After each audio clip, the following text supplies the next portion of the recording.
Prime Minister Honorable Philip J. Pierre presented the 2025 to 2026 budget in the House of Assembly, emphasizing his administration's commitment to student welfare.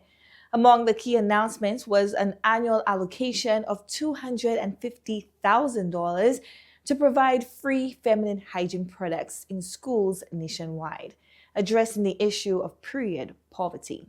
However, the decision has drawn criticism from Guy Joseph, first deputy political leader of the opposition United Workers' Party. During a recent UWP public address, Joseph expressed strong disapproval of the allocated amount, appearing visibly displeased as he spoke about the matter. When a country has reached to a point where mothers cannot buy pads for their daughters, it tells me that my country has sunk below the line. Now I want to ask the mothers who are listening to me tonight, if your daughter's period comes on the weekend, will you go and knock on the school door and ask the security to open there for you so you can get some pads? Women's rights advocate Jessica St. Rose swiftly condemned Joseph's remarks, calling them out of touch with the struggles faced by countless young girls.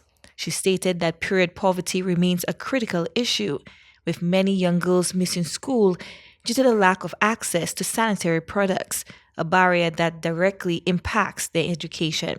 St. Rose describes Joseph's comments as disheartening, stressing the urgent need for policy measures to support young women. Mr. Guy Joseph's remarks is very disheartening, and I know and I am very outraged, and all women should be outraged and hold him accountable for these statements, because we all know a child who may be suffering or is suffering because of the lack of not being able to afford the simple thing as a basic necessity as a sanitary napkin.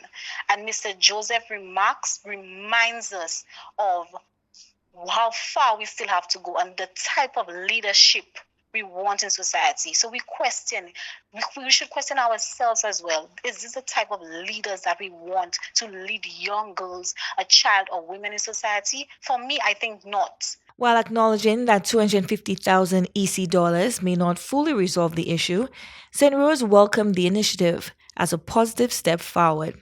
She expressed hope that the government would expand the program in the future, ensuring that sanitary products are accessible not only in schools but also within local communities, further empowering women and girls across the nation. While it may not, and yes, it may not be sufficient, 250, I'm not denying that it's enough, but it's a start.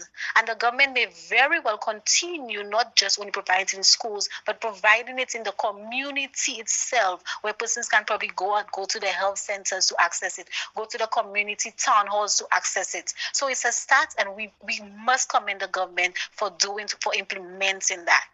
The discussion underscores the broader societal need to prioritize women's health and education, with advocates urging continued progress in addressing period poverty. Chloe Dantes, NBC Prime.